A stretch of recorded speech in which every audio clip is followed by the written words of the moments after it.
Bom, começando a falar um pouquinho aí sobre o porquê da proteção de dados, né? Porquê dessa legislação, agora essa legislação brasileira, né? Hoje a gente sabe que os avanços tecnológicos, né, permitem que os softwares interpretem e cruzem dados com muito mais eficiência do que nós, seres humanos, né? As nossas informações estão na rede, né, na internet, e se fizerem um pedido para que nós mesmos apresentemos um raio-x, né, dos nossos hábitos de consumo, das nossas preferências, a gente não vai conseguir nos apresentar tão bem quanto as nossas informações que estão na internet. Então, se hoje me perguntar, Rodrigo, quais são os seus hábitos de consumo, qual que é o tipo de produto que você consulta na internet, que tipo de pesquisa você faz, um apanhado geral, essa informação eu não consigo passar com tanta fidedignidade quanto hoje os softwares conseguem fazer, né? Cruzando essas informações e rastreando aí toda a nossa trajetória no meio digital. Isso, obviamente, né, traz um risco imenso para a nossa privacidade. O vazamento e o uso indevido de dados, eles não se limitam também, né? Eu estou usando esse exemplo aqui da questão de consumo, mas eles não se limitam só às questões de consumo, né? As nossas informações pessoais, elas são também usadas como forma de manipulação, né? Poder político, as eleições, as últimas eleições dos Estados Unidos, isso ficou já muito evidente, foi muito discutido, né? O uso das informações para fins de manipulação e disseminação de dados. Tem também a questão da importância administrativa, né, os atos dos agentes públicos, né, o governo, né, ele pode utilizar os nossos dados de forma indevida e eu, enquanto cidadão, eu tenho o direito de ter a minha privacidade preservada e também o próprio acesso à intimidade, né? Eu posso simplesmente, independente de questão de consumo, de questão política ou do próprio governo, eu posso simplesmente não querer que a minha intimidade seja violada, eu posso não querer que as minhas informações pessoais sejam partilhadas com outras pessoas. Quais são os aspectos gerais dessa lei? Né? Um panorama geral. A lei chama Lei Geral de Proteção de Dados. Ela é geral porque ela aplica a todos os segmentos, indústria, comércio, serviços, empresas de todos os portos, não tem nenhum tipo de limitação ou de área específica em que essa lei seja aplicável. Essa lei, ela veio com uma inspiração na GDPR, que é a legislação europeia. Essa legislação já está em vigor na Europa desde maio de 2018 e ela serviu de base para a nossa LGPD, né? Não foi à toa, né, que o Brasil se inspirou na legislação europeia, né? O objetivo era de ingresso na OCDE e o Brasil precisava mesmo fazer essa adequação, ter uma legislação de proteção de dados para melhorar a sua imagem no cenário internacional, né? Para que as pessoas e as empresas se sentissem mais seguras de manter as suas relações comerciais com o Brasil. Mas as discussões sobre privacidade de dados, elas já se iniciaram há muitos anos, desde os anos 70, né? Mesmo antes desse boom da internet, já se falava em privacidade de dados, porque as empresas buscavam informações dos seus consumidores para tentar fazer um direcionamento ali do consumo. Então, essa questão já vem sendo discutida há muitos anos, mas tomou uma proporção muito grande com o advento da internet, né? Hoje as informações circulam com muito mais rapidez do que antes e em um ambiente muito menos controlável do que antes. Então, daí a importância de se ter uma legislação regulando isso, né? E a LGPD, ela protege ali os direitos fundamentais do indivíduo, né? Que são aqueles direitos mesmo do cidadão. A LGPD não se aplica às empresas. Embora as empresas estejam sujeitas à Lei Geral de Proteção de Dados, os dados que estão protegidos não são os dados da pessoa jurídica, são dados do cidadão, da pessoa física, né? Do funcionário, do cliente, do prestador de serviço. Como eu estava falando no início, né? A Elisa até falou aí da data que a gente escolheu para esse webinar, foi uma data realmente bem oportuna. Eu quis trazer aqui para vocês uma linha do tempo de todas essas mudanças que ocorreram desde que o projeto de lei da LGPD foi levado ao Senado, né? Então, eu trouxe uma linha do tempo rápida aqui, né? Em julho de 2018, teve o projeto da LGPD, que foi o PL 53, ele foi aprovado no Senado. Essa lei foi sancionada pouco tempo depois, em 14 de agosto, ela foi sancionada e nela previa vigência da Lei de Proteção de Dados 12 meses depois, ou seja, desde agosto de 2019 já era para o Brasil estar com a sua legislação de proteção de dados vigente. Porém, em dezembro de 2018, ainda no final do governo do Michel Temer, foi publicada essa medida provisória 869, que criou a ANPD. A ANPD é a Autoridade Nacional de Proteção de Dados, é o órgão que vai ser responsável por fiscalizar, vou falar um pouquinho mais sobre ele mais adiante, vai ser o órgão responsável por fiscalizar e fazer a lei ser aplicada. E nessa medida provisória, prorrogaram a vigência para agosto de 2020, ou seja, uma lei que foi aprovada em agosto de 2019 e que tinha 12 meses para iniciar a vigência, prorrogaram por mais 12, então ela só iniciaria em agosto desse ano, né? Nesse mês que a gente está agora. Em julho de 2019, veio uma outra legislação fazendo algumas alterações pontuais na Lei de Proteção de Dados e confirmou, né, a criação dessa autoridade nacional, bem como o prazo para agosto de 2020. Mas a gente sabe que a pandemia, né, da Covid-19, ela alterou bastante o nosso cenário, né? A situação ficou muito instável, muitas empresas com uma dificuldade muito grande de manter a regularidade das suas atividades. Então, no Senado foi levado esse projeto de lei 179 de 2020, que previa a vigência da lei a partir de janeiro do ano que vem e as penalidades somente em agosto de 2021. Nesse meio tempo, entre esse projeto de lei que já estava tramitando no Senado, né, veio a medida provisória 959. Essa prorrogava a vigência da lei para maio de 2021. Como o cenário estava muito conturbado naquele período e ainda muito incerto, né, ainda estamos num cenário de incerteza, podemos dizer assim, essa medida provisória veio para prorrogar a LGPD para maio de 2021. Para quem não sabe, para quem não é da área do direito, a medida provisória ela tem um tempo de vigência, né? Se ela não for convertida em lei, né? Se ela não se tornar uma lei efetivamente, ela perde a sua eficácia. Então, essa situação que prorrogou a Lei de Proteção de Dados para maio de 2021 é uma situação provisória, né?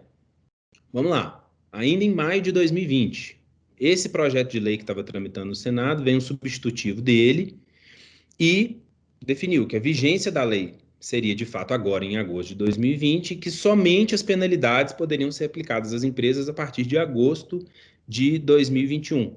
A partir daqui teve a sanção dessa lei, confirmando isso, de que as penalidades somente poderão acontecer em agosto de 2021, mantida a vigência da lei agora em agosto. Porém, vocês se recordam aqui na nossa linha do tempo que essa medida provisória aqui, que prorrogava a vigência da Lei de Proteção de Dados, ela ainda não tinha sido analisada lá no Senado.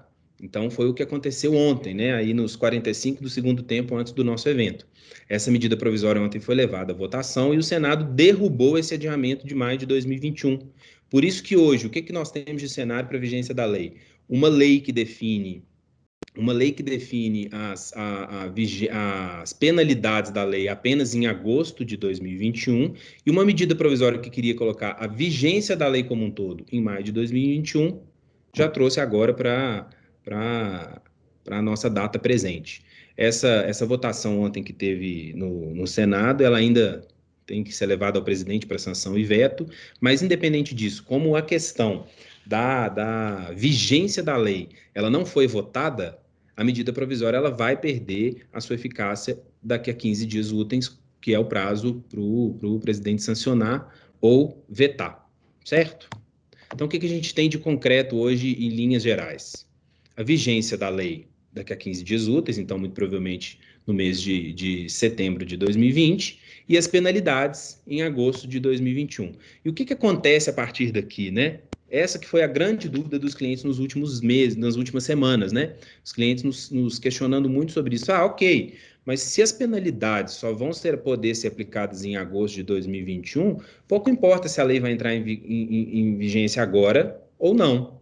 Mas não é bem assim, né? As penalidades aqui, o artigo que trata das penalidades e que vai valer apenas em agosto de 2021, esse artigo é o artigo que diz que a autoridade nacional, que é aquele órgão que eu comentei com vocês, que ele vai poder aplicar as penalidades se ele identificar que a empresa está descumprindo. Porém, o fato da lei já estar em vigor em setembro agora de 2020 já coloca as empresas numa situação de vulnerabilidade, porque elas podem ser exigidas em relação ao cumprimento da lei, né, de estar em conformidade com a lei, seja pelos seus funcionários, seja pelos seus clientes, prestadores de serviço, fornecedores, né? Diversos clientes nossos têm recebido de fornecedores e prestadores de serviço, né, checklists de auditoria, né, para verificar se a empresa está se adequando ou adequada à lei de proteção de dados, porque aquilo vai passar a ser uma condição para contratar com aquela empresa, né? As empresas do varejo, que tem um volume muito grande de informação de cliente, também já estão sofrendo algumas notificações em relação à adequação da lei de proteção de dados. Imagina agora que ela de fato vai entrar em vigor, né? E também algumas empresas que se relacionam com o poder público, né, que mantêm contrato com o poder público, né, em alguns editais de licitação já estão constando lá, já está constando lá o requisito de que a empresa deve estar e deve comprovar que está adequada à lei de proteção de dados. Então, não é simplesmente a penalidade em agosto de 2021 que nos deixa numa situação de conforto, muito pelo contrário. Esse trabalho já tem que ser feito de adequação imediatamente por conta dessas exigências que podem vir por outros meios que não pela autoridade fiscalizadora, né? Então, o que a gente alerta aqui, né? Primeiro, é muito pouco tempo para a entrada em vigor da lei, já é agora, né? É impossível que uma empresa consiga, se ela já não tiver iniciado isso há algum tempo, é impossível que ela consiga se adequar em tão curto espaço de tempo. Mas, como as penalidades, né, que é a parte mais gravosa da lei, elas vão iniciar em agosto de 2021, é muito importante que já comecem de uma vez essa adequação para que, chegando nessa data aqui, elas possam não estar sujeitas a essas penalidades que mais adiante eu vou mostrar para vocês, são bastante pesadas. Uma outra informação importante é o seguinte, né? A lei de proteção de dados, ela não exige que a empresa colete os dados dos seus clientes, funcionários, fornecedores, de forma correta daqui em diante. Ela exige que todo o passado, todos os dados coletados até então, que fazem parte da base de dados da empresa, que esses dados já estejam adequados à lei. Então, tem que fazer todo um trabalho de adequação também do legado dos dados coletados, né? E é isso que torna o trabalho tão complexo. Bom, falando um pouquinho aqui do direito brasileiro, né? Mesmo antes da Lei de Proteção de Dados, a gente já tinha algumas legislações que versavam, de certa forma, sobre proteção de dados. A primeira delas foi no ano de 1990, que foi o Código de Defesa do Consumidor, que, né, já é uma legislação muito, muito familiar a todos nós. Essa legislação aqui, ela já previa uma obrigação de que as empresas tratassem as informações dos seus clientes de forma muito transparente. As empresas não podem negar ao seu cliente o acesso às informações que ela tem dele, e toda a etapa, né, da contratação ali, da relação de consumo mesmo, ela tem que ser feita de forma muito, muito transparente. Por quê? Eu não posso pegar um dado de um consumidor meu, de um cliente meu, e usá-lo que não para os fins que eu explicar para ele, deixar claro para ele por que eu estou usando aquele dado dele. Então, isso já vinha muito forte desde os anos 90. A gente, né, teve exemplo aí de algumas empresas que foram notificadas e autuadas e multadas por exigir dados dos seus clientes sem que isso fosse tratado de forma transparente, né? Em vários tipos de comércio, a gente percebe que quando a gente está lá no caixa, né, fazendo o pagamento da nossa compra, o pessoal pede, às vezes, o seu CPF. Pode informar o seu CPF, pode informar, né, fornecer algum dado seu. E, na verdade, as empresas não estavam preocupadas em mostrar para os seus clientes o porquê que aquele dado estava sendo coletado. Esse dado está sendo coletado para quê? Para me oferecer uma promoção mais adiante, para poder me enviar e-mail marketing, newsletter. Para que você está pedindo esse meu dado? E o Código de Defesa do Consumidor já era uma legislação que exigia esse tipo de conduta. E por essa razão que essas empresas foram autuadas. Também em 2011 a gente teve aí a lei do cadastro positivo. Essa lei do cadastro positivo, um viés mais bancário, né? A gente já foge um pouco da relação de consumo. É a legislação que instituiu ali um cadastro dos bons pagadores, né? Para fins de fomento ao crédito, né? E favorecer ali a obtenção e a concessão do crédito para as pessoas. Em 2012, teve a lei que ficou conhecida como Lei Carolina Dickmann, a Lei 12.737, que ela tipificou o crime de vazamento de dados, de vazamento de informações privadas, né, da intimidade da pessoa, como crime, né? Então, na época, vazaram as nudes da atriz Carolina Dickmann, e isso desencadeou a um projeto de lei que acabou sendo sancionada, essa Lei 12.737, que passou a tipificar, né, a caracterizar como crime a conduta de expor imagens ou informações ou dados pessoais e íntimos das pessoas.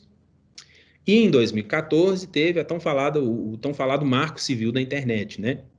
Que foi a legislação, vamos dizer assim, mais próxima da LGPD que a gente teve desde então, mas ela não, ela diverge um pouco da lei de proteção de dados, porque ela se limitava muito mais aos provedores de internet, não a essa situação de coleta e tratamento de dados que a gente está tratando aqui.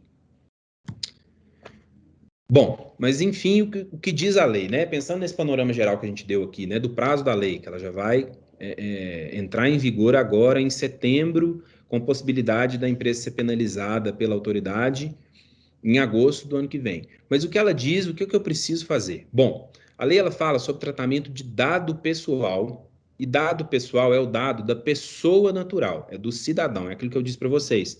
O dado das empresas, das pessoas jurídicas, eles não estão protegidos pela lei de proteção de dados. As empresas estão sujeitas a serem fiscalizadas e a ser delas exigida adequação a esse tratamento adequado de dados. Mas a proteção é para o cidadão, para o indivíduo, para a pessoa natural. Como eu disse, é um direito fundamental que a gente tem previsto na Constituição de liberdade, de privacidade e do livre desenvolvimento da nossa personalidade. A gente não pode ser, a nossa intimidade, ela não pode ser violada. Esse é um direito que nós cidadãos temos e a lei vem com o objetivo de dar essa proteção. Para os fins da lei, o que então é dado pessoal? É toda e qualquer informação relacionada a uma pessoa natural, né, uma pessoa física, não é uma pessoa jurídica, identificada ou identificável. Eu gosto aqui de dar um exemplo que fica bem claro para as pessoas. Por exemplo, a placa do carro. Então, eu entro aqui no estacionamento do prédio onde eu trabalho e eles têm lá um controle, por exemplo, da placa do meu carro. A placa do meu carro, num primeiro momento, ela não é um dado pessoal, né? Se você simplesmente me passar a placa de um carro, eu não sei exatamente de quem é aquele carro, eu não consigo extrair dali nenhum dado pessoal, num primeiro momento. Mas se eu for até o Detran com aquelas informações e pedir um prontuário do veículo, eu consigo saber o nome do proprietário, o endereço e outras informações pessoais. Então, a placa do carro, por essa razão, ela passa a ser considerada um dado pessoal, porque ainda que num primeiro momento eu não consiga identificar a pessoa, ela é identificável por esse dado. Eu consigo chegar até ela por esse dado. Então, dado pessoal é toda e qualquer informação que eu consiga identificar alguém, algum indivíduo, algum cidadão. Bom, falando um pouquinho sobre a responsabilidade na legislação, né? A lei de proteção de dados, o projeto de lei, né, aquele que começou a tramitar lá em 2018 no Senado, ele falava em atividade de risco. A lei ela não trata essa questão da responsabilidade de forma muito clara, mas como o projeto de lei falava em atividade de risco, a gente entende que a interpretação sobre a lei vai ser como a responsabilidade objetiva. O que é responsabilidade objetiva? É aquela responsabilidade que as empresas têm simplesmente pelo fato de exercerem a sua atividade e, no exercício das suas atividades, a partir do momento que elas coletam dados pessoais, elas assumem para si o risco por qualquer problema que aquilo possa acontecer, independentemente da culpa. Então, ainda que a empresa esteja totalmente adequada à lei de proteção de dados, que ela tenha criado mecanismos, fluxos, documentos jurídicos, tem uma segurança da informação, né? Soluções tecnológicas de segurança da informação que deem ao ambiente dela um pouco mais de segurança, se acontecer algum vazamento, se causar algum prejuízo a alguém, a empresa responde, ainda que ela não tenha culpa, que ela tenha feito tudo para evitar que isso aconteça, porque simplesmente esse é o risco da atividade dela. Então, esse é o entendimento da lei. Essa responsabilidade também, a lei fala sobre algumas figuras aqui. Uma delas é o controlador e o operador. A lei não deixa muito claro, muito clara a distinção entre a responsabilidade do controlador e do operador.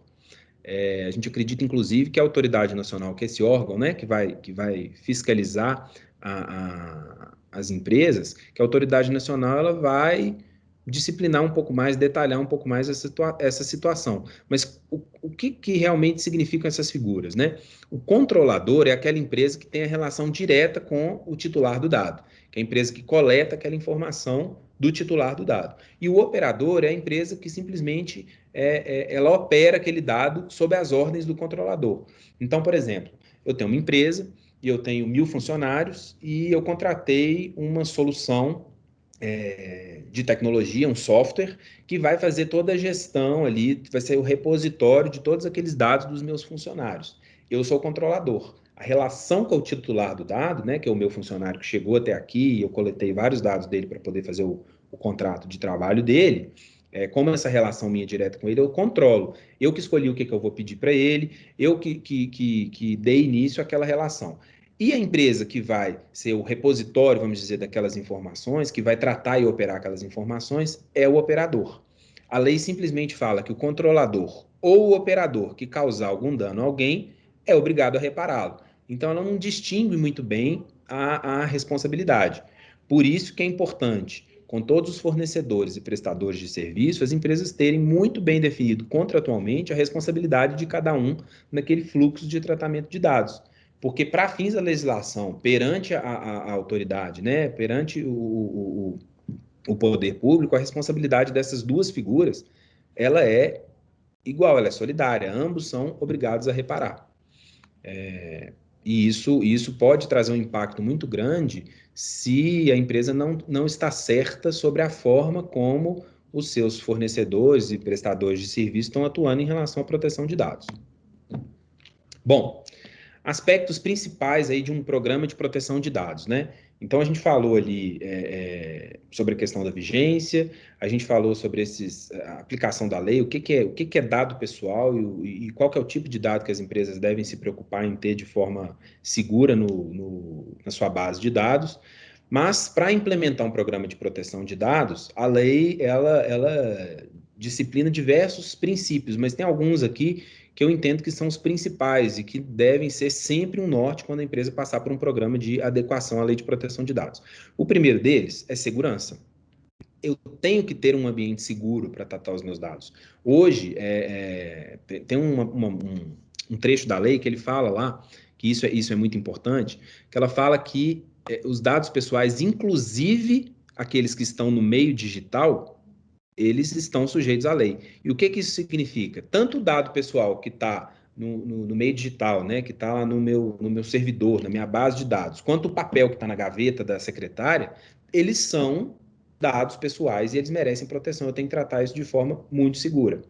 Então, a segurança ela passa não só por uma definição dos fluxos de tratamento de dados, né, toda a informação que eu coleto, para onde ela vai, qual que é o destino dela, quanto por ferramentas e soluções de segurança da informação que vão garantir que aquele dado transite em um ambiente seguro, inviolável, é difícil a gente dizer, que é praticamente impossível, mas algo próximo disso.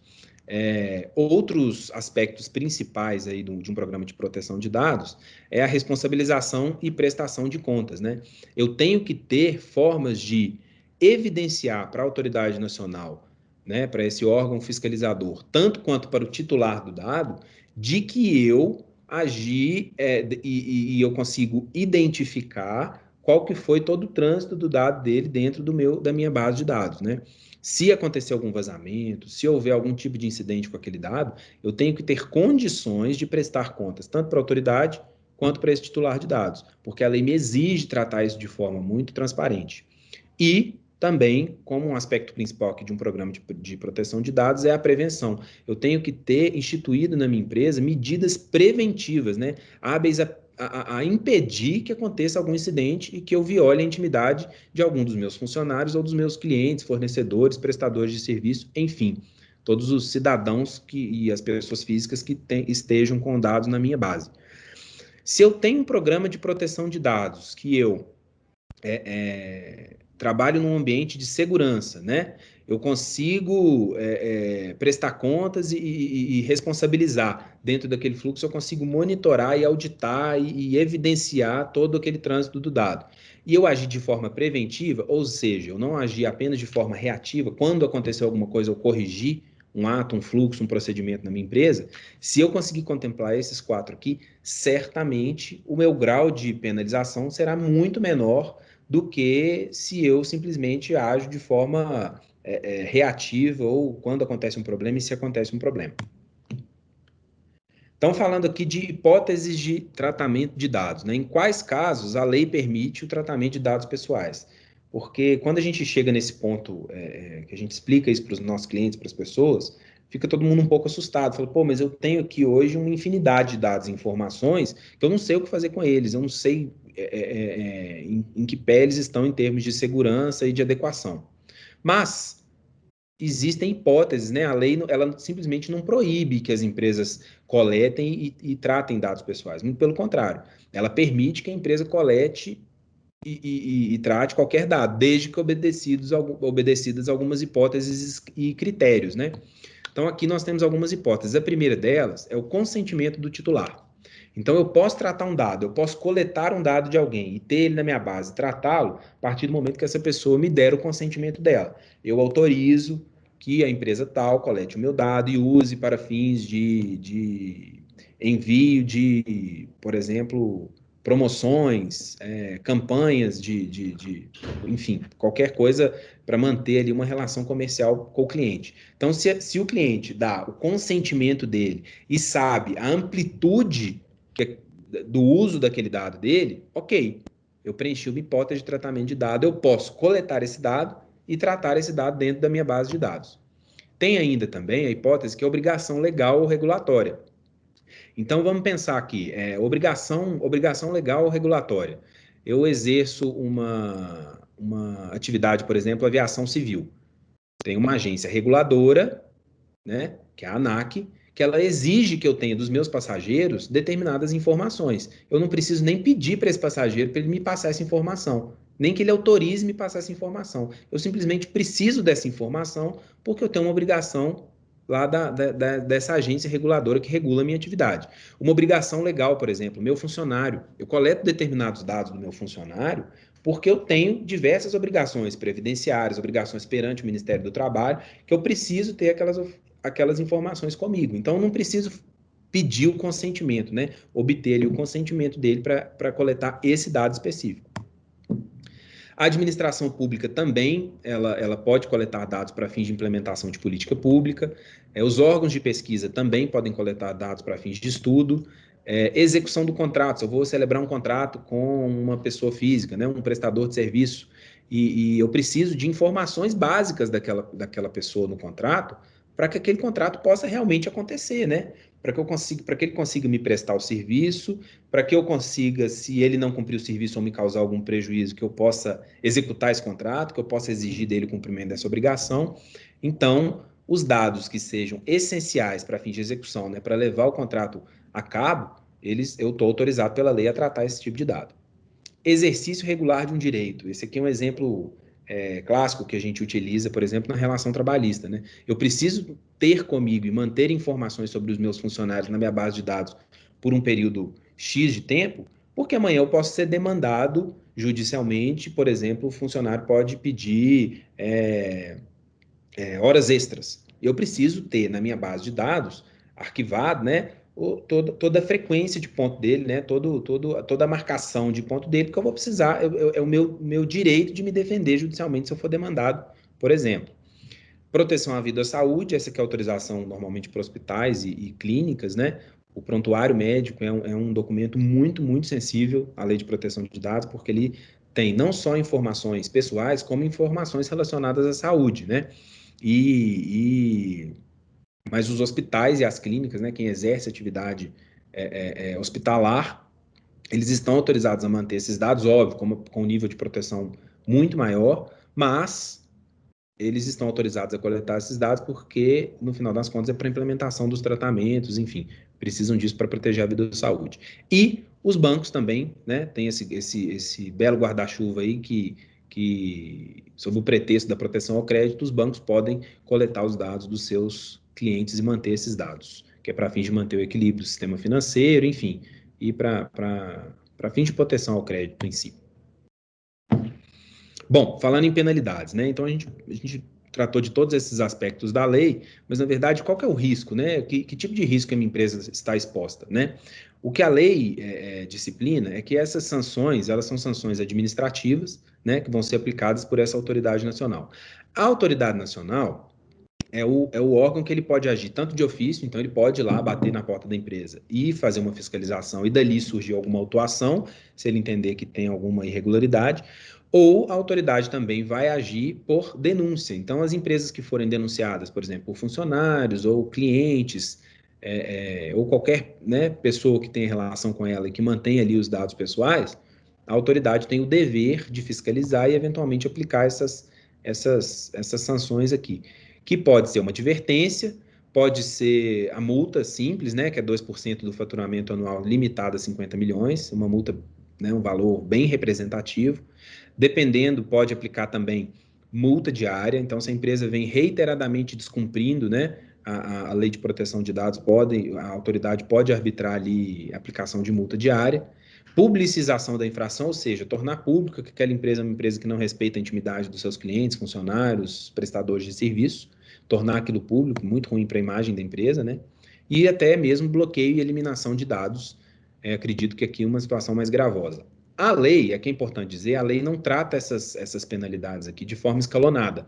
Então, não necessariamente o fiscal ele tem que primeiro advertir, para depois aplicar multa, para depois multa diária. Imagina-se, pelo bom senso, que isso aqui seja numa ordem de gravidade, né? Mas, a critério do fiscal, a depender do que ele entender ali como razoável para a infração, ele já pode, por exemplo, de cara aplicar uma multa simples ou uma multa diária, por exemplo, e isso tem um impacto muito, muito negativo. O ponto positivo, né, de toda essa discussão que veio lá desde 2018 é que essas penalidades só vão poder mesmo ser aplicadas em agosto de 2021. Então, como eu disse, todas as obrigações de tratar o dado, né, ter um fluxo de dados bem implementado e de estar em regularidade, elas já vão existir agora a partir de setembro. Mas as penalidades as empresas só vão poder sofrer a partir de agosto de 2021, que são essas aqui. Alguns desafios aqui, né? Só alguns pontos que eu acho importante a gente ressaltar aqui, não vou me alongar muito no tempo. Inclusive nos meios digitais, aquele ponto que eu já chamei a atenção durante a minha apresentação, ou seja, papel também é dado pessoal, papel também deve ser protegido. É claro que hoje a gente sabe que apesar do ambiente digital ele está suscetível à violação, a vazamento de dados, ele ainda é mais seguro do que o meio físico, né? Então, aqueles arquivos imensos, cheios de papel, cheio de informação pessoal, ali é um dos piores lugares para se ter dado, porque você não tem controle, né?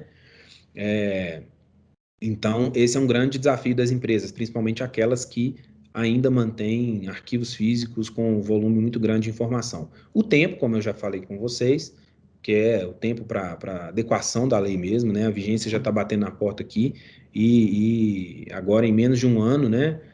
Em 11 meses a gente já vai estar com a possibilidade de aplicação das penalidades, esse também é um desafio. Exclusão de dados, né? Eu falei lá sobre as hipóteses de tratamento de dado, né? A exclusão de dados é um grande desafio porque o consentimento do titular, né, que pode parecer ali uma salvaguarda, né? Ah, não, eu vou coletar consentimento com todos os meus clientes, com todos os meus funcionários, estou tranquilo. Não, esse não é uma medida muito adequada. Por quê? Porque o titular, se a minha hipótese para tratamento daquele dado for simplesmente o consentimento, esse sujeito ele pode me pedir a exclusão desse dado a qualquer momento. Por isso que o mais interessante para as empresas é tentar adequar a coleta e o tratamento de dados dentro daquelas outras hipóteses que a lei prevê. Porque ali você tem, vamos dizer, uma autorização legal, uma permissão legal muito forte para que aqueles dados sejam mantidos com você e você possa usá-los em sua defesa, possa usá-los para fins de um contrato, enfim. Agora, se eu coleto os dados simplesmente sobre o guarda-chuva do consentimento do titular, a qualquer momento essa pessoa pode revogar esse consentimento e eu tenho obrigatoriamente que excluir os dados. Tem a questão aqui das responsabilidades, que eu já comentei também, controlador, operador, e a gente tem aqui uma outra figura que a lei trouxe, que é o encarregado de dados, alguns chamam de DPO, como é chamado na Europa, nada mais é do que uma pessoa que funcionaria dentro da estrutura da empresa como um compliance officer, né? Seria um encarregado, uma pessoa responsável por todo o fluxo de tratamentos e por garantir que as políticas implementadas pela empresa quanto ao tratamento de dados, elas vão ser realmente cumpridas e implementadas.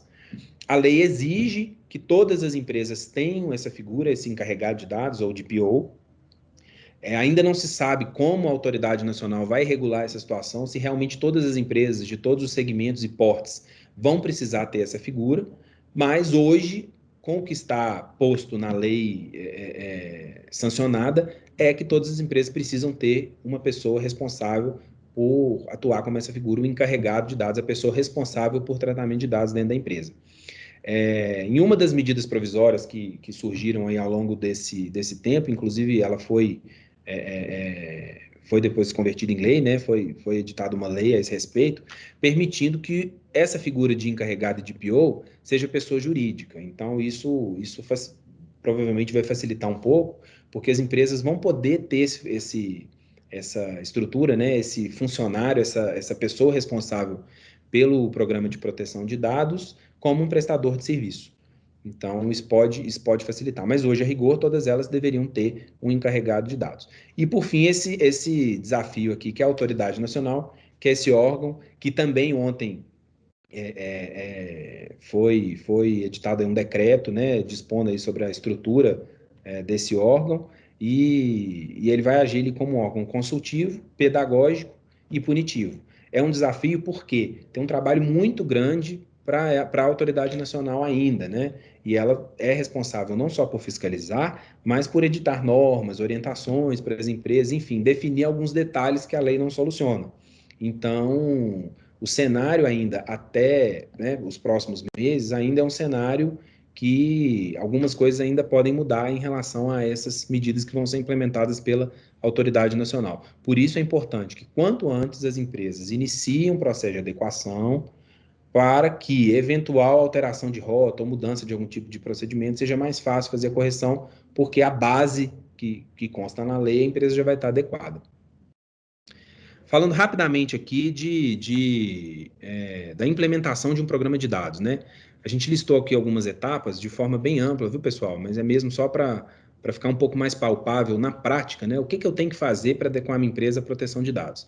Primeiro, eu tenho que ter uma assessoria jurídica, né? Para ter um entendimento ali dos meus documentos legais e em que pé a minha empresa está em relação a todas as obrigações que constam lá na Lei de Proteção de Dados. Eu tenho que ter uma comunicação muito clara com a minha equipe, né? Isso tem que partir, como num programa de compliance, né? Isso tem que partir da alta direção da empresa, né? A alta direção da empresa tem que entender a importância de ter uma base de dados segura e em respeito ao cidadão e à lei de proteção de dados, para que isso possa ser, essa cultura possa ser implementada em toda a equipe. Mas é importante uma comunicação muito clara. Todas as pessoas dentro de uma empresa têm que entender a importância da lei de proteção de dados e por que a empresa está implementando um programa de proteção de dados e por que é importante tratar aquilo com sigilo, com confidencialidade e respeitando todas as diretrizes. Não adianta também ficar só na alta direção da empresa, não adianta ficar só num setor específico. Então, por exemplo, se no meu negócio o ponto crítico é o RH, eu tenho muita informação de funcionário, eu não posso simplesmente fazer um programa de proteção de dados que só o meu RH vai estar adequado, porque as informações elas chegam por todas as formas, né? Elas chegam desde a recepção do prédio, do local onde está instalada a empresa, até a diretoria, os sócios, os acionistas, enfim. Tem a questão da revisão dos procedimentos de coleta, armazenamento e eliminação. Então, seria uma próxima etapa, né? Que seria fazer mesmo um inventário ali de dados e de fluxos de tratamento de dados para entender qual que é o caminho que as informações pessoais fazem dentro da empresa. E ali é possível revisar todos esses procedimentos, o que está adequado, o que expõe a empresa a risco ou não. A nomeação de um encarregado de dados ou de PO, que é essa figura que eu mencionei para vocês. Uma parceria muito forte aí com a área de TI, né, para que a gente possa pensar em tecnologias, né, em sistemas de segurança da informação que permitam que os dados transitem numa base segura. e verificação dos meus prestadores e fornecedores. Então, não adianta eu implementar um programa de proteção de dados, como eu disse, assim como não adianta eu ter só um setor da minha empresa adequado à proteção de dados, eu tenho que estar com a empresa toda, não adianta também eu estar totalmente adequado, mas os meus prestadores e fornecedores de serviço com quem eu troco dados, eles não estarem adequados a essa legislação, porque, consequentemente, como vocês viram lá atrás, tanto na figura do controlador como na figura do operador, ambos, se acontecer algum incidente, algum vazamento, alguma coisa, são responsáveis por indenizar e estariam sujeitos também às penalidades da lei a partir de quando elas puderem ser exigidas, né? Então, as principais etapas aí de um programa de proteção de dados, primeiro, é mapear os processos internos e os dados. Depois, a gente faz uma elaboração de um mapa de riscos, né? E das bases legais. Então, quais dados eu tenho? Eles enquadram em quais bases legais? Tem algum dado aqui que eu preciso pedir o consentimento do titular? Em que termos eu vou pedir esse consentimento para que eu esteja realmente resguardado, né? Entra uma fase técnica também de TI, para entender, a partir desse mapa de risco, né? Eu fiz o meu inventário de dados, eu entendi qual que é o volume de informações e tipo de informações que eu tenho na minha empresa. Eu vi quais delas são informações de maior risco. Aí entra a equipe de TI para fornecer soluções, uma infraestrutura mesmo de tecnologia da informação, de segurança da informação, para garantir que o ambiente seja mais protegido. A partir dessa fase, eu preparo um plano de ação, que aí envolve, né, um trabalho multidisciplinar, tanto TI quanto jurídico. Eu reviso a infraestrutura, eu reviso todos os meus processos internos, eu reviso e elaboro todos os meus documentos legais. Quais são os documentos legais? Contratos de trabalho, termo de uso de imagem, contrato de prestação de serviço, política de privacidade de dados, o meu código de ética, enfim.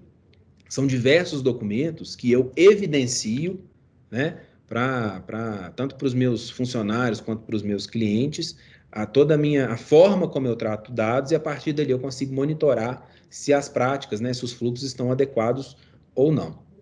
Por fim, vem a fase de implementação, né? Eu já mapeei, já fiz meu mapa de risco, sei o que é mais crítico, já entrei com soluções de tecnologia, fiz o meu plano de ação, implemento. A partir daí, apresentação e treinamento da equipe. E o treinamento tem que ser constante, o treinamento tem que ser muito rigoroso, porque todas as pessoas que fazem parte da organização, elas têm que entender a importância da privacidade de dados, não só em relação aos dados dos clientes ou dos outros funcionários, como em relação até aos próprios dados delas, né? É importante que o funcionário tenha consciência de que a mesma obrigação que ele tem de tratar as informações que passam por ele de forma confidencial, o colega dele também tem, o cliente tem, enfim. Eu consigo concatenar ali toda essa cadeia, né? É isso. Tentei fazer um panorama mais rápido possível. Não sei se eu me alonguei muito no tempo. Vou passar a palavra aí para que o Wolder possa dar sequência com a apresentação dele. Eu fico à disposição para responder as dúvidas ao final. Bom dia a todos vocês, tudo bem? Agradecer primeiramente ao ASA, né, ao Andrade Silva, o Dr. Rodrigo, pela oportunidade de trazer um tema tão atualizado, né, e nunca tão discutido, né? A gente comentou ontem que foram 3 dias de muita discussão e de algumas incertezas, né? Algumas pessoas apostavam para o adiamento, e isso acabou não se concretizando, e agora a gente tem que trazer algumas ferramentas. Vocês estão conseguindo ver a apresentação, Elisa, por favor? Sim, estamos vendo. Ok, bom, o Dr. Rodrigo já fez uma abordagem muito técnica da parte jurídica, né? Eu vou falar um pouco sobre a Vantec, né? A Vantec é uma empresa que está no mercado há mais de 20 anos. A gente atua fortemente no segmento jurídico, né? Então, hoje a gente tem em nossa base cerca de 30 escritórios de advocacia, e a gente também atua com clínicas médicas, com contabilidades, com construtoras, com redes de comércio, né? A Vantec é uma empresa que atua desde a parte de helpdesk, que a gente fala de nível 1, até o nível mais elevado, que é a parte da segurança da informação. E a questão da LGPD, algo que a gente já vem estudando, estruturando desde do Marco Civil, vamos colocar assim, não é nenhuma novidade para a gente, e a gente vai trazer hoje aqui a parte de DLP, que é uma ferramenta muito importante e que ela hoje, na nossa visão, talvez seja a ferramenta mais importante dentro de uma estrutura, separando assim, a parte jurídica e a parte tecnológica, né? O Dr. Rodrigo já explicou bem a parte jurídica, eu vou deixar esse assunto já como discutido, né? E vou tratar a parte tecnológica, né? Dentro da LGPD a gente tem um prazo, né? Nós temos que notificar em até 48 horas possíveis vazamentos de dados. E aí eu pergunto, como que a gente vai fazer essa notificação se a gente não está monitorando, se a gente não sabe se os dados estão sendo vazados? Algumas vezes a gente vai fazer as apresentações para os nossos clientes, os futuros clientes, né? E eles costumam falar assim, Oda, a gente nunca teve um vazamento de dados. E eu pergunto para ele, como é que você sabe? Você monitora o vazamento de dados? Você tem um Firewall, você tem um CIEM, né, que é uma ferramenta de log? E normalmente eles falam, não, eu não tenho. Então, a gente não pode afirmar que uma empresa ela foi invadida ou que ela não teve seus dados vazados se você não tem ferramentas para poder ter essas métricas, né? E a Lei Geral de Proteção de Dados, agora, ela está começando muito forte. Então, a gente se depara muitas vezes com sites que não são seguros. A securitização de site é o primeiro passo, né? Então, muitas vezes você tem um site da sua empresa, ele muito bem desenhado, né? Muito bem escrito, e o site está lá com cadeado como um site inseguro, e você hoje não tem aquela opção da privacidade, onde a gente tem que avisar, né, aos visitantes que a gente está colhendo os dados. Ou eu só pego, só coleta aqui normalmente nome e currículo. Ponto, você já está com dados pessoais das pessoas. Com a Lei Geral de Proteção de Dados, você pode continuar coletando, mas você tem que avisar para quem está no seu site que você está fazendo esse tipo de coleta, né? A gente sabe que as atuações elas são limitadas a 2%, mas por atuação. E na Europa, a gente tem um volume muito grande de multas de 100 euros, de 200 euros. Então, muitas vezes a gente fala, uma multa dessa, muitas vezes não se aplica no nosso negócio. Só que isso é um entendimento muito equivocado. Você pode ter na sua empresa 50 atuações de R$ 1.000. São R$ 50.000. Você pode ter uma atuação de R$ 1.000 por mês. Serão R$ 12.000. Então, a gente tem que, sim, agora ter um olhar muito crítico para a segurança da informação. Então, eu trouxe aqui para vocês uma ferramenta de DLP, que é a Data Loss Prevention. É uma ferramenta que ela vai ajudar na prevenção de vazamento de dados. Ora, se a Lei Geral de Proteção de Dados ela trata sobre vazamento de dados pessoais e dados sensíveis, como que eu vou fazer para poder diminuir? Eu tenho que começar, como o Rodrigo bem colocou aí, né, a parte de treinamento com a minha equipe, né? Então, esse treinamento ele começa lá na portaria e vai até o CEO da empresa. Só que eu também vou precisar de fazer a adoção de tecnologias e procedimentos para que a gente possa ter, ao final desse processo, né, jurídico e tecnológico, um resultado que seja satisfatório. A gente tem um jargão, né, em TI que não existe segurança 100%. Então, se eu afirmar que eu vou conseguir impedir 100% do vazamento de dados, eu vou estar mentindo, porque a gente tem se deparado aí a todos os dias com novas tecnologias. Enquanto a gente está trabalhando para ter uma proteção efetiva dos dados, existe um grupo de criminosos, de cybercriminosos, trabalhando para que eles consigam vazar dados, né? E é uma briga muito complicada para a gente. Mas a gente tem, sim, uma ferramenta hoje, ferramentas, na verdade, a DLP, existem vários modelos no mercado, e a gente estudou uma ferramenta que é a Safety, que é uma ferramenta que a gente entende que ela cabe dentro de qualquer negócio, e ela é muito simples de implementar, tanto da parte tecnológica, né? Então não exige muito das estações, dos colaboradores, não vai exigir muito de um espaço no servidor, e ela é uma ferramenta muito amigável, a gente consegue ter resultados muito simples a partir de customizações, né? Então a gente tem que entender primeiro quais as informações que a gente está trabalhando. Depois fazer essa classificação, né? Quais essas informações precisam ser realmente classificadas como informações pessoais ou sensíveis, tá certo? Então, vou passar aqui para o slide 2 aqui. Só um minutinho. Bom, então a Safety, ela tem é uma ferramenta de DLP, ela é composta, por duas etapas. Ela tem a parte de monitor, ou seja, ela vai monitorar o que a sua equipe está fazendo. Hoje, por conta da pandemia, o que a gente foi obrigado a fazer? Nós tivemos que pegar toda a nossa equipe e distribuir, cada um em suas casas. Algumas empresas forneceram equipamentos próprios para os seus funcionários, mas a gente sabe que, em sua grande maioria, isso não foi possível. O que a gente viu aqui na Vantec, né? Foram colaboradores utilizando as suas máquinas pessoais, para a partir daí trabalhar no ambiente corporativo. E isso trouxe uma insegurança tecnológica muito grande para a gente no primeiro momento, porque enquanto nós tínhamos um ambiente fechado e protegido, a gente tinha várias ferramentas implementadas, mas dentro de uma empresa. A partir do momento que nós colocamos esses colaboradores em casa, a gente quebrou um pouco dessa parte da segurança. Com o passar do tempo, a gente foi ajustando. Então, nós criamos, por exemplo, as VPNs, né? Eu acredito que praticamente 100% dos colaboradores das empresas, dos participantes que hoje estejam utilizando uma conexão via VPN, que é uma segurança segura, né? Muitas empresas fizeram a troca de equipamentos pessoais por equipamentos jurídicos, mas isso não se deu do dia para o outro. Isso exigiu um planejamento e investimento. Ninguém estava preparado para, de repente, comprar 50 notebooks. Uma orientação que a gente deu aqui na Vantec foi que os colaboradores levassem suas máquinas para suas casas. Do meu computador é um desktop, como é que eu vou fazer? Vamos colocar um adaptador e vamos transformar esse desktop numa máquina wireless. E por que foi isso? Né? Porque a gente estava muito preocupado, porque quando eu tenho uma máquina pessoal em casa, essa máquina é utilizada muitas vezes pelo meu filho, pela minha esposa, por mim, e não existe um rigor para a utilização desses equipamentos.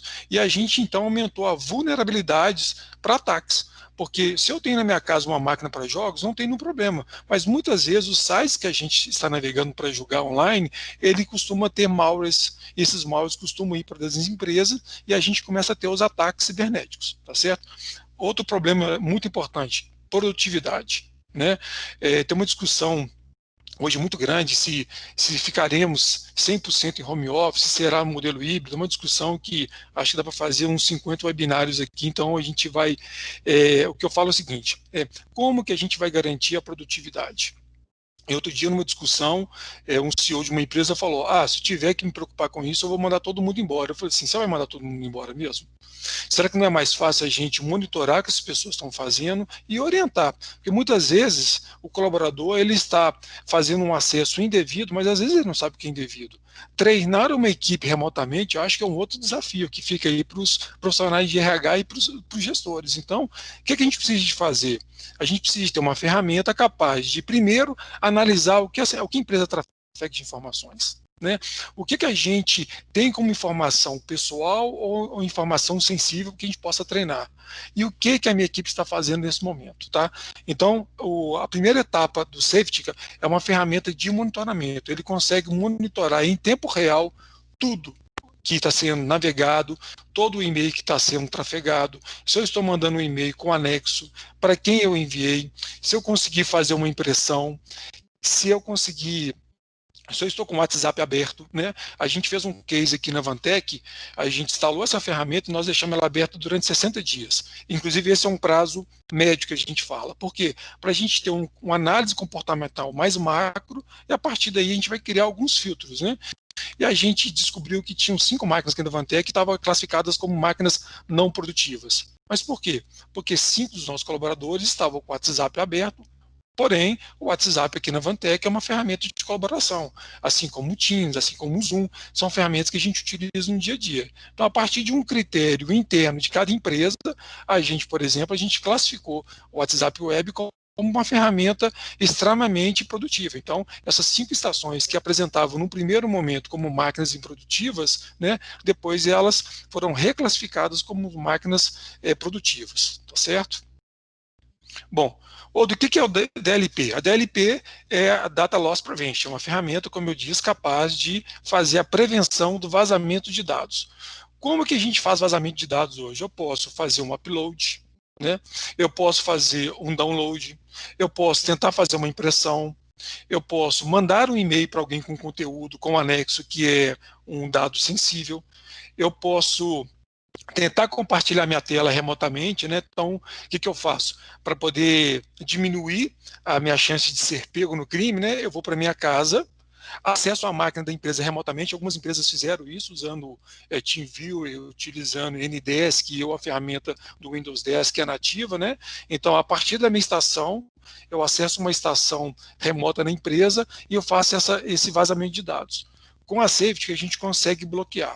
A única forma que existe hoje que a gente não conseguiu trabalhar é o celular. Ou seja, eu não consigo impedir hoje que a pessoa pegue seu celular e tire uma fotografia de um dado sensível. Mas a Safety, né, ela está fazendo um estudo muito grande de colocar uma marca d'água, ou seja, na hora que eu fizer uma foto, né, na hora que eu tirar um print de uma tela, ele vai trazer junto a marca d'água, que vai ser o quê? Vai ser o nome do usuário, vai ser o seu ID da rede, vai ser o seu IP, e assim a gente vai ter uma ferramenta mais completa. Mas eu vou ver se eu consigo demonstrar, se a gente conseguir ter um tempo maior, eu vou mostrar essa ferramenta em tempo real, mostrando para vocês que eu não consigo fazer impressão, eu não consigo fazer upload, eu não consigo fazer um compartilhamento via SharePoint, nem o OneDrive, nem nenhum tipo de ferramenta de acesso ao cloud. Ok? Bom, a gente sabe que a gente precisa de auditar, porque 61% das empresas, né, eles abusam do acesso aos dados confidenciais, 78% das empresas monitoram as ações dos seus funcionários, né, e funcionários passam 2 vezes mais tempo em redes sociais. Né. Eu lembro da época do Big Brother, logo quando ele começou, isso deve ter, sei lá, acho que 12, 13 anos, eu não vou saber o tempo ao certo, a gente tinha bem menos recurso tecnológico, eu fui em um escritório de advocacia, e eles me chamaram para poder fazer uma investigação. E aí eu descobri que na hora do BBB, né, as pessoas ficavam votando, ali tem um dia, parece, de votação, e as pessoas paravam de trabalhar para poder ficar votando no BBB, no candidato que eles gostavam. A gente viu isso acontecer na época da Copa do Mundo, as pessoas paravam de trabalhar para poder assistir jogos online. Então, é o seguinte, é necessário monitorar o que as pessoas estão fazendo. A gente não pretende, com a tecnologia, engessar nenhuma empresa e transformar essas pessoas ainda mais ante a pandemia em robôs. Mas a gente tem uma equipe, a gente, né, remunera essas pessoas para que elas deem o resultado necessário. Vai de cada cultura, né? Tem empresas que falam, olha, eu quero o resultado no final do dia. Ok, mas tem empresa, por exemplo, que você tem metas diárias. Então, qual que é a receita certa? É a receita que cabe dentro de cada negócio. E a gente vai usar a tecnologia, primeiro, para monitorar, segundo, para estabelecer um plano de ação, terceiro, até para punir. Porque se a gente tem um vazamento de dados, eu preciso de ter uma ferramenta que comprove que aquele funcionário ele vazou o dado ou ele tentou vazar o dado, tá bom? A gente fala que realmente assim não é fácil controlar o que as pessoas estão fazendo. Quando nós estávamos dentro das nossas empresas, né, a gente tinha uma rede, a gente normalmente tem ali uma chefia, um líder que está próximo, mas em suas casas fica muito difícil a gente avaliar o que as pessoas estão realmente fazendo, tá certo? Eu vou deixar aqui para vocês os 9 principais benefícios da Safety. Tá? Primeiro, ele controla os dados pessoais da empresa. Esse é o objetivo da DLP. A gente, desde a sanção do presidente, né, a gente foi convidado a participar de pelo menos 5 auditorias. Em uma dessas auditorias, eu vou guardar a reserva do nome da empresa, né, e do nosso cliente, por uma questão até de privacidade. A gente recebeu um relatório com mais de 360 itens. Né? Eu, assim, desde do Marco Civil, foi a primeira vez que eu recebi um questionário tão vasto. Né? Eles contrataram, o cliente dele contratou uma empresa especializada em auditoria. Nós gastamos aqui na Vantec praticamente uma semana. Né? Foram 7 dias, de segunda até um domingo, de manhã, de tarde, de noite, 2 ou 3 pessoas preenchendo essas planilhas. Né? Essa planilha, ela pedia desde a foto do crachá de uma empresa, dos seus funcionários, até as evidências do servidor da empresa ou dos servidores com toda a tecnologia implementada. Né? Então, ou seja, está havendo um rigor muito grande na hora de auditoria. E ao final desse relatório havia um dashboard. Né? À medida que a gente ia implementando e coletando as evidências. Então, no passado a gente tinha assim, a sua empresa possui um plano de continuidade de negócio? Sim. Agora a sua empresa possui um plano de continuidade de negócio? Sim. Me dê evidência. Qual foi o último dia que esse plano de negócio foi testado? Fizeram um disaster recovery? Você tem uma senha complexa? Tem. Eu quero o print do servidor. Né? Lá no servidor existe uma área chamada AD, que é o Active Directory, onde você configura todos os acessos e permissões. Então, o Antônio ele pode acessar a pasta RH? Pode. Ele pode apagar? Pode. Então, eu preciso de um print lá do servidor falando que existem regras específicas para cada grupo de funcionários das empresas. Ou seja, os clientes dos nossos clientes, né, os clientes de vocês, eles estão hoje muito preocupados com a implementação de ferramentas, mas agora não basta a gente falar que a gente tem que comprovar. E esse relatório, além de a gente colocar as evidências, a gente teve que tirar o print, alguns desses prints com data e horário que a gente estava coletando para evitar que a gente pudesse estar manipulando esses dados e, ao final, o plano de ação. Então, por exemplo, a sua empresa possui encriptação dos discos? Não, não possui. Então, quando que vocês vão fazer isso e a próxima evidência? E aí marcaram conosco 3 reuniões, uma a cada 30 dias, para poder mostrar a evolução das ações implementadas e uma dashboard que ela era dinâmica. A partir do momento que a gente ia colocando dados e evidências, né, a auditoria ia validando ou não, e essa dashboard ia mostrando o grau de risco de sua empresa. Nesse caso, nesse nosso cliente, nós conseguimos chegar em 85% de empresa segura. 85% no verde, nenhum grau de risco elevado era vermelho e o restante só moderado. Então foi um trabalho muito bem feito e a gente vem levando essa informação a todos os clientes, a todos os colaboradores e a todos vocês que estão nos ouvindo. Né? O que vocês estão fazendo para poder proteger? Né? E agora a gente vai ter que ter essas evidências. Então, a Safety ela permite controlar os dados confidenciais dessa empresa, obviamente, como o Dr. Rodrigo colocou aí, né? A partir de critérios de avaliação, tá certo? Você vai economizar custo com RH, porque você vai entender o que a sua equipe está fazendo, então isso vai facilitar o seu trabalho de saber quem é produtivo e quem não é produtivo. Você reduz o custo com impressão. A gente tem alguns exemplos aqui que eu consigo informar quem imprimiu, quando ele imprimiu, qual impressora que ele utilizou e qual que era o conteúdo das impressões. Tudo isso com base na DLP, tá certo? Você vai garantir o cumprimento das normas, né? Então, foi o que o Dr. Rodrigo colocou. A partir do momento que você fez a notificação, que você avisou a sua empresa, você, a partir de uma ferramenta bem elaborada, você consegue cumprir todas as normas dentro da DLP, né? Você consegue saber todas as licenças que estão sendo utilizadas. Então, por exemplo, muitas vezes você liberou uma máquina para um usuário e ele tem um usuário de administrador local. O que é um admin local? É um usuário com privilégios de instalar aquilo que ele quiser na sua máquina. Então, muitas vezes você cedeu uma máquina para um funcionário e ele, a partir de um conhecimento, às vezes nem tão avançado assim, tá? Ele consegue instalar nessa máquina ferramentas que trarão riscos para a sua empresa. Lembrando que muitas vezes ele vai trazer o risco de uma maneira até inocente. As pessoas às vezes não sabem, não têm um conhecimento das ferramentas que são obviamente perigosas e das ferramentas que não oferecem risco. Por isso que a gente tem que sempre perguntar para o TI, tá certo?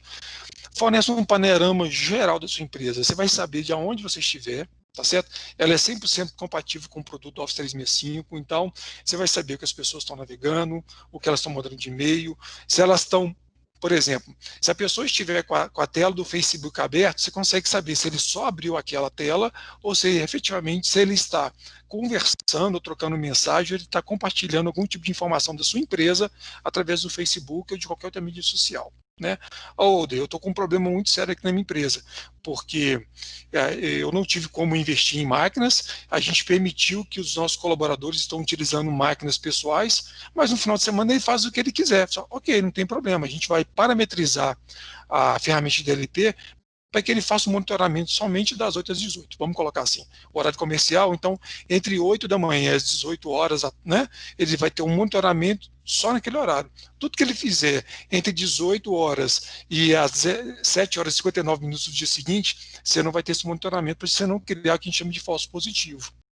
A mesma coisa na empresa, né? Às vezes a empresa tem uma flexibilização maior e você também pode colocar esse monitoramento em horários alternados para que você entenda realmente o que as pessoas estão fazendo durante o horário de serviço, tá certo? Você também tem um aumento da eficiência, né?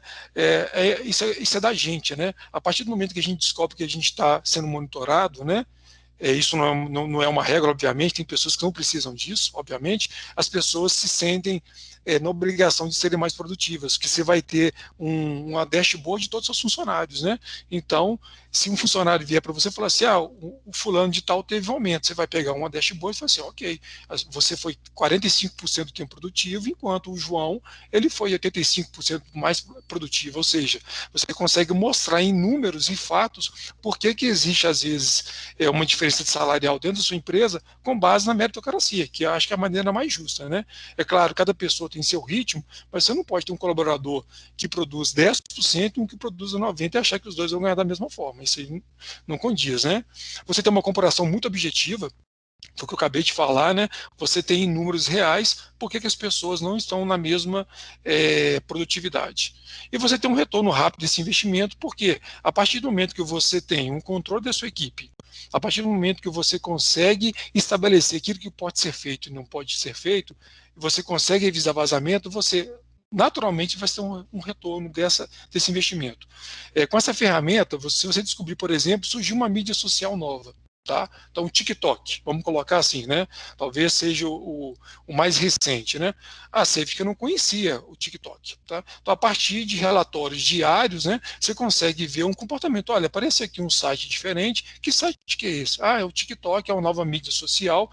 Vamos colocar isso como site inseguro? Vamos bloquear o acesso? Vamos. Não, aqui é uma empresa de publicidade, e a gente entende que dentro do nosso negócio, dentro do nosso core business, a ferramenta, o TikTok, ele é uma ferramenta de produtividade. Então, a gente consegue, a partir de dados, fazer a classificação dos sites e das informações que a gente pode passar, tá bom? Essa é uma dashboard, né, padrão, onde eu consigo mostrar para vocês aqui o que as pessoas estão fazendo. Marcos Felipe, você está nos escutando aí, Marcos Felipe? Acho que o Marcos Felipe não está aí, não. Bom, como é que ele funciona, então, Older? O Safety, ele funciona como se fosse um endpoint, uma solução de antivírus, tá certo?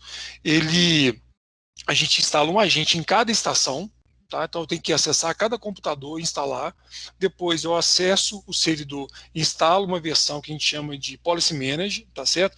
Que ele vai ter nada mais do que um banco de dados, e a partir daí ele começa a coletar as informações. Existem versões para celular, então se eu configurei a minha conta do Office 365 no meu celular, eu vou conseguir também impedir que a gente vaze dados através do celular, porque muitas vezes a pessoa vai pensar, eu não vou vazar meus dados pelo computador que eu estou sendo monitorado, mas a gente pode instalar no celular. Isso. Se o computador ele é pessoal, a gente tem algumas dificuldades para isso. Isso vai muito da política da empresa. Mas a Safety, ela é implementada na solução. Então, ainda que seja um telefone celular, se eu proibir que o Office 365, né, que a sua conta de e-mail não possa enviar anexo com CPF, ainda que você utilize o celular, a gente vai conseguir coibir, tá certo? Com a ferramenta DLP eu consigo, se a pessoa, vamos supor, eu pego um documento que lá dentro tem CPF, vamos colocar um laboratório de análise clínicas, né? Então eu quero vazar os dados de um exame. A gente teve esse caso recentemente, né? Todo mundo queria saber se o presidente tinha ou não tinha Covid. E eu trabalho aqui no laboratório e quero vazar esses dados. Se a gente tem uma ferramenta dessa implementada, ainda que eu altere o nome do documento, ainda que eu altere a extensão do documento, eu não consigo vazar. Antes dele mandar o e-mail, essa ferramenta ele consegue ler o conteúdo daquele anexo e te dar um aviso. Olha, esse dado que você está tentando mandar, ele é sigiloso. Você tem certeza? E na mesma hora, né, aí o DPO ou as pessoas que vocês elencarem receberão um aviso que eu tentei vazar um dado que era confidencial. E com a Safety eu consigo impedir esse vazamento, ou seja, eu consigo monitorar, eu impeço o vazamento desse dado e eu faço uma notificação quase que em tempo real, normalmente gasta-se 1 minuto, para que o controlador ou os gestores das empresas tenham ciência que eu tentei vazar um dado confidencial naquele momento, tá certo? Aqui é só uma configuração básica de máquina, não vou falar muito sobre isso, né? Então a gente fala que a gente consegue, quais atividades, né, macros que a gente consegue monitorar. Então, a operação com os arquivos em todos os canais, sejam ele SharePoint, seja ele um repositório interno, seja ele um servidor de arquivos dentro da empresa, que a gente chama de on-premise, tá certo? Aplicativos que as empresas escolheram, então, softwares jurídicos, softwares de CRM, aonde existirem dados sensíveis e pessoais, a gente consegue fazer a proteção dos dados, websites, tá certo? E-mails com anexo, como eu dei o caso para vocês aqui, impressões, então, eu não consigo mandar o exame do Bolsonaro, do presidente, via e-mail, eu vou fazer uma impressão. Na hora que ele for tentar fazer essa impressão, ele receberá o mesmo aviso e ele não conseguirá fazer a impressão do exame do dado que ele está tentando vazar. Peguei um pendrive e espetei um pendrive no computador. Eu não sei se todos têm esse conhecimento, mas todo dispositivo ele possui um ID. tá? E IDs distintos. Então, o mouse, ele possui um ID distinto de um telefone celular, de um pendrive do HD externo. Então, eu pluguei um HD externo no meu computador e tentei copiar. Eu vou receber um aviso de que o holder tentou copiar o arquivo com nome tal, com anexo tal, para um pendrive de ID X no dia e horários exatos. Então, a gente tem uma auditoria, até para, né, auditoria forense, muito, muito séria, que servirá, inclusive, para que a gente possa tomar as ações, se a gente vai demitir alguém, se a gente vai notificar isso à polícia, porque tem casos que é caso de polícia. Então, é uma ferramenta que traz muita segurança da parte de gestão. Tá certo? Utilização de rede, como eu coloquei, tudo que está sendo feito e o tempo que você está ficando naquelas ferramentas, né? E a tendência a longo prazo, né? Ou seja, você consegue analisar a partir de um gráfico, né, a tendência de funcionário. Muitas vezes ele teve um desvio, vamos colocar assim, de comportamental por um período, por um assunto, né? Mas a partir de um panorama de 3, 4 meses, você consegue já ter essa evidência de tendências, tá certo? Bom, eu não vou alongar demais, tá certo? Gostaria de agradecer a todos vocês, ao Dr. Rodrigo, pela oportunidade de falar sobre a Vantec, falar sobre a nossa história. Eu estou à disposição aqui, vou deixar um tempo para vocês tirarem suas dúvidas. Acho que tem muitas dúvidas assim, sobre criptografia, sobre anonimização de dados, e aí eu deixo a palavra com vocês. Obrigado.